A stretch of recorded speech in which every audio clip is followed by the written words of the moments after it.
Before we get started with this episode, I'm going to ask that you subscribe to our channel. In order for us to grow, we need subscribers and followers. So I'm going to give you a moment to hit that subscriber button and help us grow our channel. Thank you.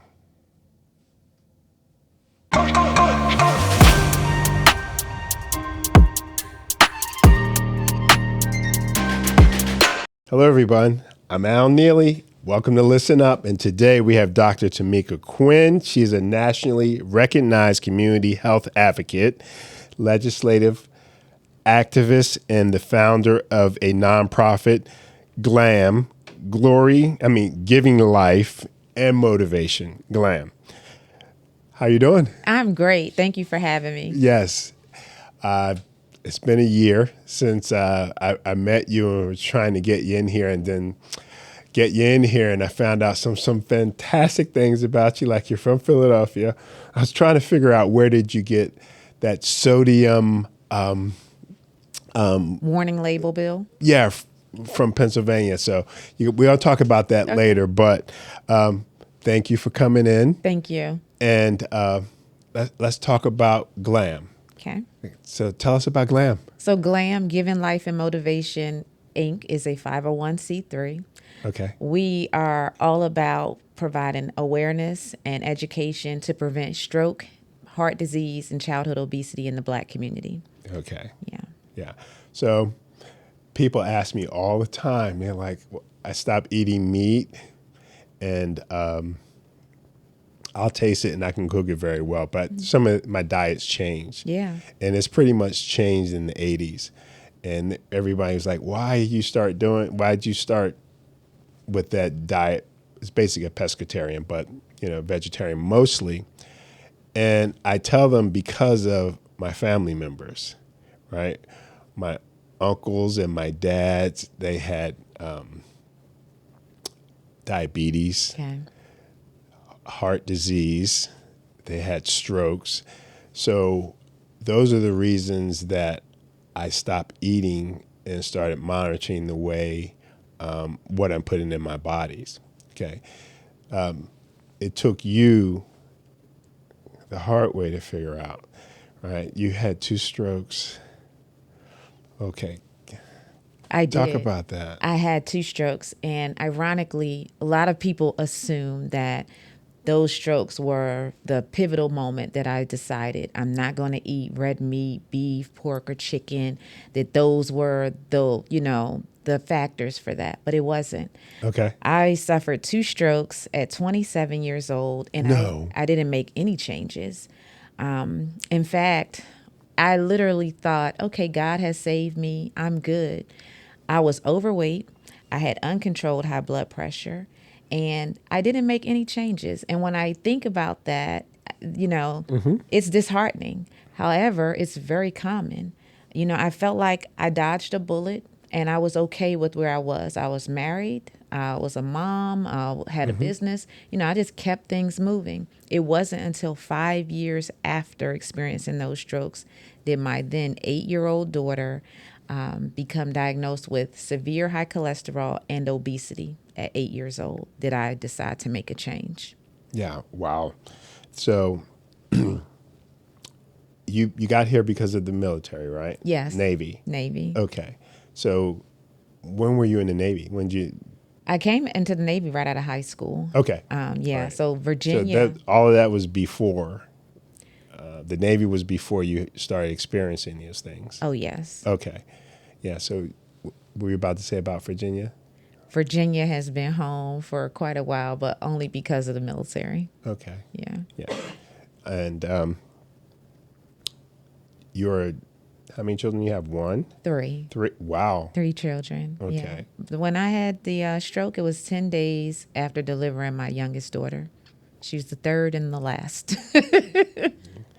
So if you had to tell us about some of the things that would be instrumental in preventing people from having strokes and heart disease and things like that, what are the things that we should be focusing on when it comes to our activities and health. Absolutely. We should focus on lifestyle, Okay. what it is that we're putting in our mouths. And when you talk about making that change from not eating meat anymore, that is a big deal. I don't think oftentimes we take into consideration that animals have the same diseases that humans have. No. And so when you think about heart disease, high blood pressure, high cholesterol, pigs, cows, they have those same issues. And sometimes we're looking to prevent those issues, but taking on animals that have those same issues are truly continuing to keep them in our bodies. Food is a big issue. Then our lifestyle, many people don't consider exercise as a part of their daily regimen, something that's going to keep them alive. We sometimes look at exercise as a means to lose weight, but that is not the only impact that exercise has. In fact, I am my own biggest case study, right? Okay. I can monitor my blood pressure every day in the morning and in the evening. The times that I'm exercising, my blood pressure is lower. When I go days without any type of exercise, my blood pressure rises. And so I know firsthand, even outside of what, has been published medically about exercise and the impact that it has on our bodies, I can tell just from my own self. Okay. So one of the things I wanted to talk about was you said you were overweight, right? Yes. So what did you do? What were some of the things that you did besides your eating? Did you begin exercising on a regular basis? You made that lifestyle change as well, or? Absolutely. Let me tell you. Okay. When I was 27, I thought it was okay to be a little thick, right? Yeah. So and I'm from North Philly. So in our community, Oh, okay. it was never outside of the norm to be a little heavy, right? Right. And so I was married. I felt like my husband loved me just the way I was. Right. There was nothing inside of me that said, you need to lose a couple pounds. That never crossed my mind. I was a heavy girl. I was the heaviest cheerleader on the squad in my senior year in high school. It never bothered me. And so when I hear people say, they're comfortable in their skin, I know what that means. It wasn't until developing high blood pressure, which is called preeclampsia, during my last pregnancy, that I even really start to look at my weight as having an impact on my health. And so when I survived those strokes, my weight was not something that I even considered making a change to. It wasn't until I made that shift in my mind 5 years later to really walk this health route out that I even think, okay, as a family, how does that look to make these lifestyle changes? We started walking every evening after dinner. It wasn't about singling out my daughter because she was considered obese. And I certainly was as well, but I never acknowledged that. This was more a journey to help my daughter. So we did it as a family, as a team. So we were all going to make all those changes. We walked every evening after dinner. We implemented something in our home called the 15-minute rule, which meant that nobody, even my husband, was getting seconds until 15 minutes had passed. So oftentimes we can... You mean seconds in in food? food. Okay. Like a second plate. So in 15 minutes, okay, what is the thought process behind that? Because I'm learning something. Just teach us. So it takes our brains about 15 minutes before it gets the full signal from our stomach that we've eaten enough, that we're full, right? Okay. So when you have this overwhelming feeling of fullness where you have to unbutton your pants or push back from the table, that is generally because you have overeaten. You were full 15 minutes ago, but your brain didn't get that signal from your stomach yet. You kept eating. Really? Yeah. And so what happens in those 15 minutes? You feel full. And oftentimes, not every time, but oftentimes you won't even get that second plate because it's like, oh, I'm full. That's interesting.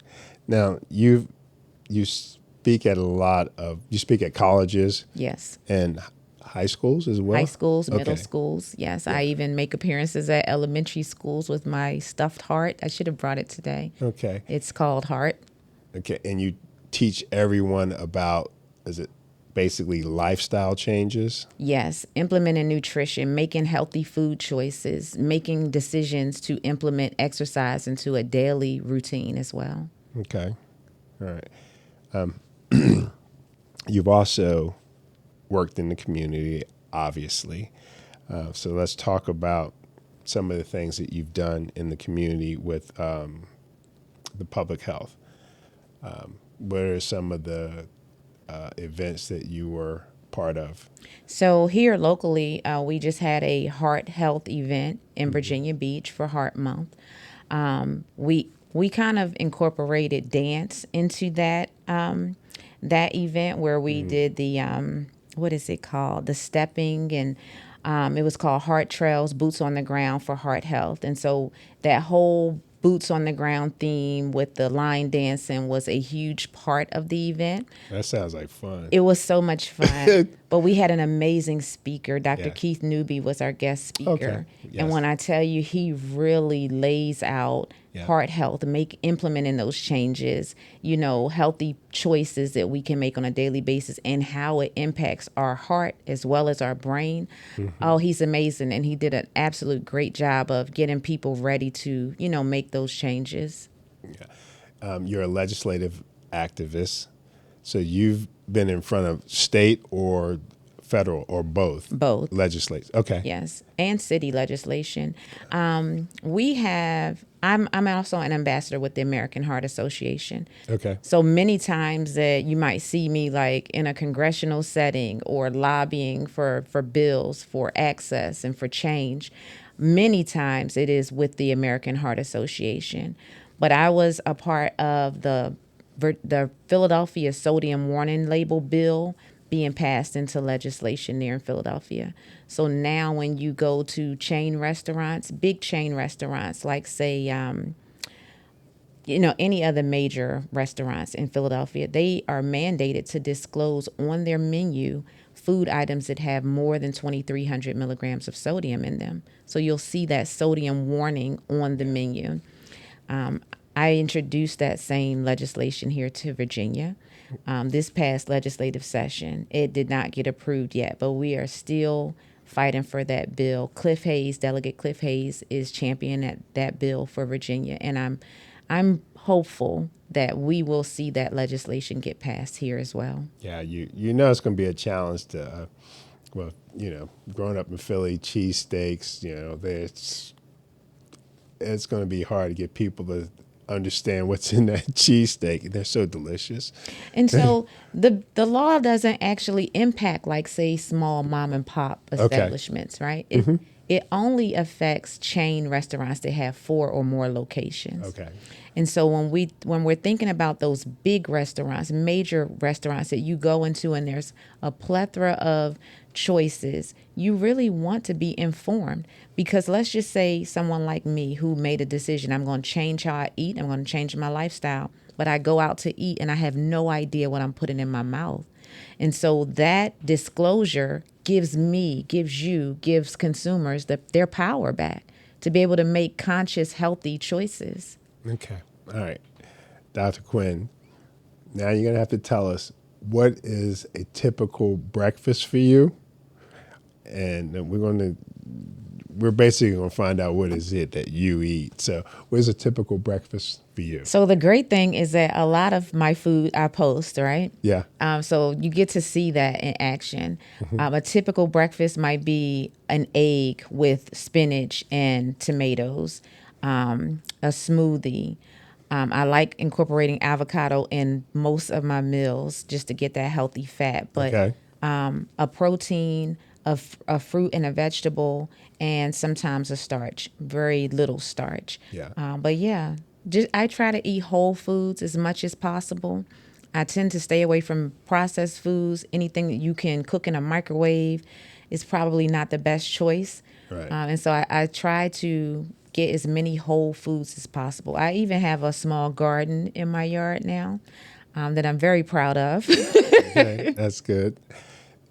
And today you kind of need those things as assistance with healthy foods that are affordable. So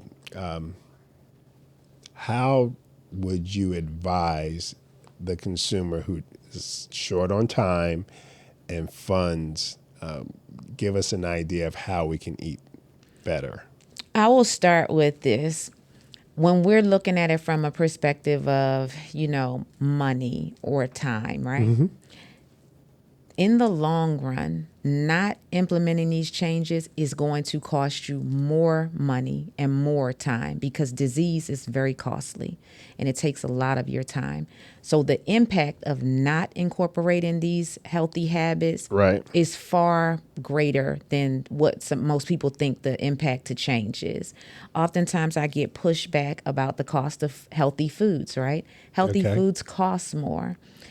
But non-healthy foods will cost you more in terms of your body, in terms of the cost of being unhealthy, and definitely in terms of the time, because the time that we'll spend in a doctor's office or in a hospital bed is going to cost us a lot more.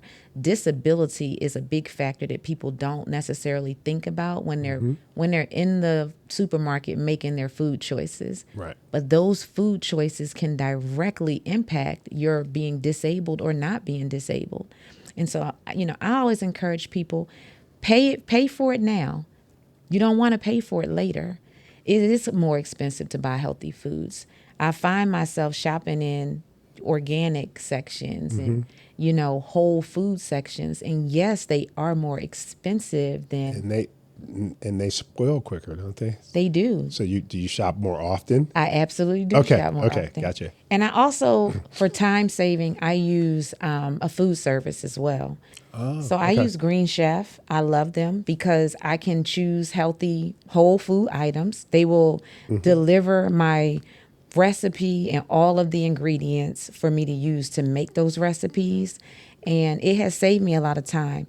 I find that it's about the same amount of money that I would spend if I was eating out or buying all the groceries myself. Right. One of the things I think you're up against when it comes to teaching and educating is you're dealing with a lot of cultural practices because of what people had to eat, one, to survive, and then two, what was available to them. Yes. Right. And when you were talking about the pork, that's one of the things that stuck with me because my family's from Carolina. Yeah. Yeah. So. Oh, mine too. Yeah. Wilson. Okay.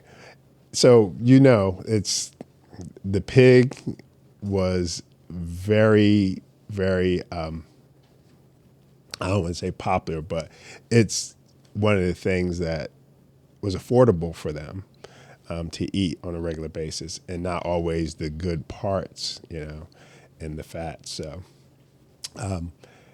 how would you determine, Dr. Quinn, the right amount of portions of like a protein? Do you eat proteins? I do. Okay. I do. And eggs I eat. Okay. As well as beans and grains. Okay. Quinoa, I love. That has been like a staple.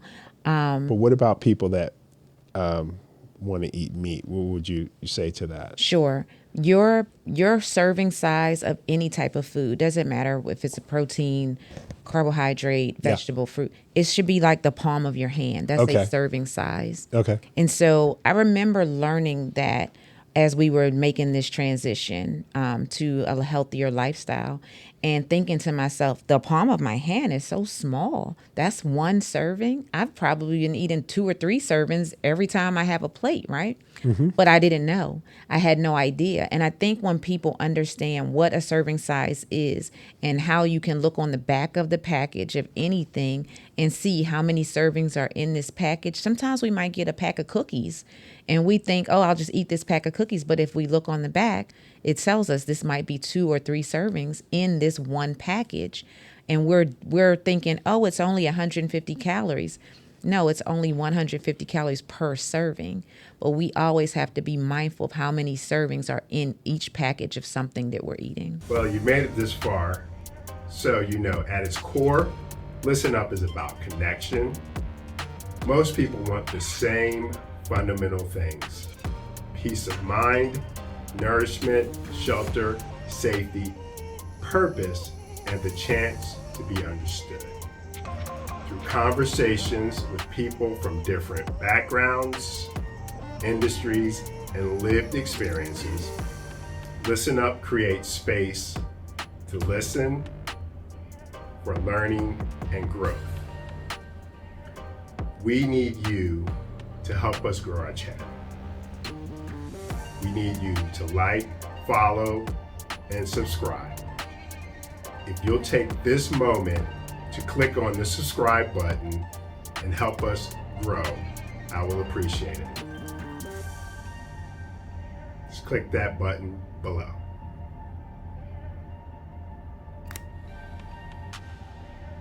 Thank you. I don't think a lot of people do that. Yeah. They just eat until they can't eat any longer. One of the things I've noticed when I eat like that, just those certain amount of portions, I can do that for a few days, then my stomach shrinks. Yeah. And I'm full with less food after about 3 or 4 days of eating like that. Absolutely. Is that actually what happens? It is actually what happens. People think you're going to starve because you're not eating as much, but your body will adjust. Another one of the big changes that we made in our home, I threw out my plates. And people thought I was crazy because I threw away our dinner plates. They were huge. And we transitioned. So what do you do when people come over for dinner? They have to eat the same size plates that we're eating on. All right. And so it was a larger saucer. Come to your house. Go ahead. We had a protest one year. Let me tell you. We rotate who's having Thanksgiving. I remember.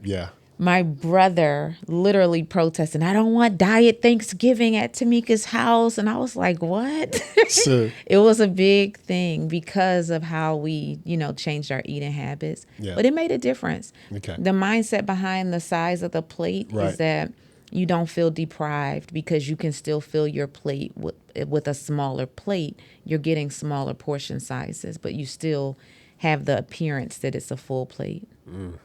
I don't think I want to try that at my house. And my family, that's going to be some chair moving. That's the case over there. So, another thing that people don't realize is how important water is, right? Yes. Talk about that in terms of our diet and how much we should be doing. So water helps us in so many ways, right? Hydration is one, obviously, but it also flushes out toxins and things that shouldn't be in our system. So when we're not getting enough water, we're subduing ourselves to dehydration, which causes lots of things, including headaches and things that we don't think water could be associated with. It can also help reduce your blood pressure by keeping your blood stable. We are supposed to have weight loss. That as well. Again, flushing those toxins out. We're supposed to have about half of our body weight in water ounces every day. And most people are not drinking anywhere near the amount of water that they should. Okay, so can you explain that? So, a 200-pound person. Yes, 200-pound person should drink at least 100 ounces of water every day. Gotcha. And so you can figure that out. We generally have 16 ounces in one bottle. So how many bottles would I need a day for half my weight? That should be our goal. And if you're not there, start where you are and every day get better. And that has been my focus, not perfection, but progress. Every day, am I better today than I was yesterday? That I walk some more steps than I did yesterday? That I drink some more water than I did yesterday? Every day should be a progression. And that's how we heal. Yeah. That a lot of people don't have that type of discipline. So I think that is probably something that has to be taught as well. Obviously, you're not going to jump right out there and start doing everything that you did. So, unless you're up against the wall. I had a driving force that I had already survived 2 strokes. I had been paralyzed on the entire left side of my body. I had to relearn how to walk, how to talk, how to live independently. I didn't want that for my daughter. So that drove me. And sometimes we have to find a why outside of ourselves that's going to be our driving force. Most times it's not us why we make changes. It's not an internal decision because people who are sick or people who have, issues, they know they have them, but that isn't what's pushing them every day. Oftentimes it is an external push. For me, it was my daughter and not wanting my daughter to go through the things that I had gone through. Yeah. Sometimes it's easier to do stuff for other people, especially when you love them than yourself. Yes. Yeah. Strokes. How much I know you've experienced those, but have you gone into like studying those things? Man, all the time. So you just said you had two when you were in your 20s. How difficult would it be for somebody who is older to come back from that? And then are there different levels of strokes that you're dealing with? Yes, there are different levels. Okay. And there's different types of strokes. Okay. You know, most people are common knowledge with TIAs, which were referred to as mini strokes, right? I didn't have that. Mini strokes are like a warning sign that a bigger stroke is possibly coming. It can affect people in different ways, but most people are not physically diminished because of a mini stroke. Can I ask you a quick question before you Yes. finish answering the question? What is a stroke? So what actually happens in your body? What takes place? Your brain stops receiving blood flow Okay. in your brain. It's Okay. like a heart attack in the brain. Okay. And so the same way we think about a heart attack, that blood flow stopping, the same thing happens in a stroke, but it's in your brain. Okay. And so there's two different types. There's a hemorrhagic stroke, which is what I had, which is a brain bleed. So there was bleeding in my brain. And then there's also the type of stroke where there's just a blockage, like a cutoff of the brain, of the blood flow in the brain. Both of them can be deadly. We know this, from many times having strokes happen in our family or people that we know. Right. In my case, I had a bleeding stroke on the right side of my brain. The entire left side of my body was paralyzed. 3 days later, while in ICU, I had a second stroke in the frontal lobe of my brain. And so it was a long recovery. Doctors told me I would never walk again. My vision was definitely not what it is today. And cognitive and memory challenges were huge. But I will say this, mindset plays a huge role in recovery of everything, right? How we think about us, how we think that we are going to be able to live makes a big impact. That part is not measured, when they give out statistics about recovery from stroke and, longevity after stroke.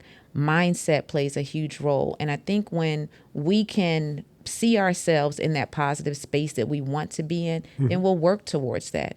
If we succumb to those, things that have been placed on us by doctors saying that we won't ever be able to do it, why would we strive for that if we believe that we are not going to be able to do it? So your mindset has to change. You have to really believe that you're going to be better and then do the work to get there. Oh, wow. Yeah.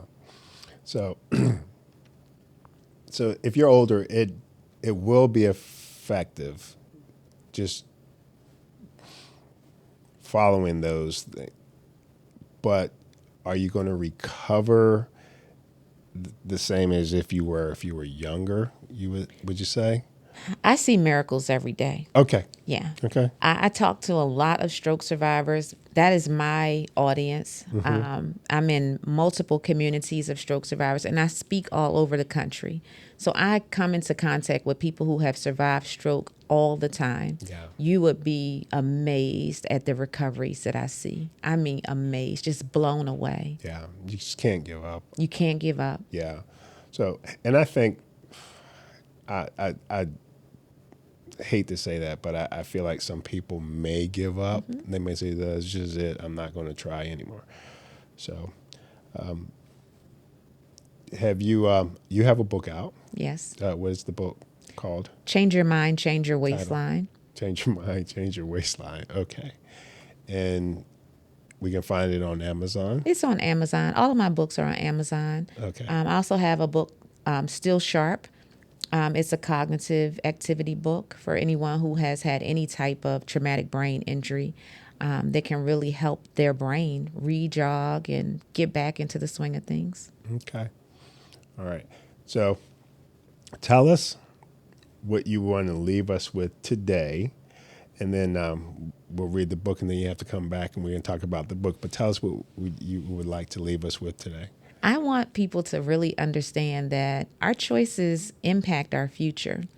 And so thinking that, driving into that McDonald's drive-through isn't going to hurt you today, or, making those choices in the supermarket for processed foods and microwave meals isn't going to hurt you today. It's a convenience that we're kind of seeking. All of those things impact us. And I remember when I was in the city hall in Philadelphia, and we were having the sodium warning label bill brought before the city council there. There were doctors, there were educators, there were scientists from all over, Johns Hopkins, from any major medical establishment you could think of. They all were represented at that hearing. Mm-hmm. And I remember this doctor saying, and it blew my mind. He said, everything that happens to a baby from the day that they're born affects their life. And it hit me because I thought, what do you mean, everything? And he was talking about the foods, from the baby formula to the foods that they would eat as a child, to the foods that they would eat during school years, up until, whatever age they were as an adult, has all impacted their health every day, every decision. Mm-hmm. And I live by that now. Yeah. That I can't make poor choices today because those choices are going to impact my later years. Yeah. What would my 65-year-old self say to me today? Right. I want to make choices that my 65-year-old self, my 80-year-old self, my 95-year-old self will say to me, thank you. Yeah. But not be, regretful, would not cry about the decisions that I'm making today. I am responsible for me at 85, at 95, at 100 today. Yeah. And when we really put into perspective that the choices that we're making every single day matter, mm-hmm. our lives will change. Yeah. That reminds me, I would say consumers, they trust, I think it's just a normal thing to trust government when it comes to the types of foods and just the contents of foods and how they're going to affect us. What, as a consumer, where should we be looking at for information about those foods that are out and how they may affect us in terms of, sure, ingredients in our health? The FDA is supposed to be like have our backs and look out for us in terms of monitoring what are in the foods that we're receiving, putting bans on foods that we shouldn't eat. But I can tell you firsthand that there are many foods that are FDA approved that we should stay away from. Okay. And where can we find out about that? That type of information is mm-hmm. generally online. You can find out, but if you really do your research, mm-hmm. I don't want to really talk negatively about how we are not really protected in that sense in this country. But if you really study how other countries have banned ingredients that are readily available here in the United States, like dyes and chemicals that they have banned in their food supply, but we haven't, you can easily see what you shouldn't be eating. And I always advise people, eat what's grown in the ground, not what's grown in a lab. We want to stay away from foods that have labels that say GMOs on them. Okay. Or the newest slick term is bioengineered. And so what is that? It is fake food. It is genetically modified. It is bioengineered. That means man-made. And they have to disclose that on the labels, but a lot of people aren't familiar with what that even means. So I will say Can you give us an example of something like that? Yeah. So if you go into a supermarket and you pick a product off the shelf, mm-hmm. and on the nutritional facts side where they show how much calories or carbohydrates and sodium and sugar are in that product, at the very bottom, you might see bioengineered product or food product. That means it's not real food. That means it has been made in a lab. Okay. You might see it say GMO, but a lot of people are familiar now with what GMO means, genetically modified. So they don't really want to put GMO there, but they'll put bioengineered, or they'll put, food product, which is telling you that it's not food. Oh, wow. Yeah. Okay. All right. Thank you. Absolutely. And you have to come back. So I thank you for coming in. And that's it. We'll catch you next time on Listen Up. If you enjoyed today's episode, I'm going to ask you to click on the links below. Follow, subscribe, become part of the conversation. And remember, listen up.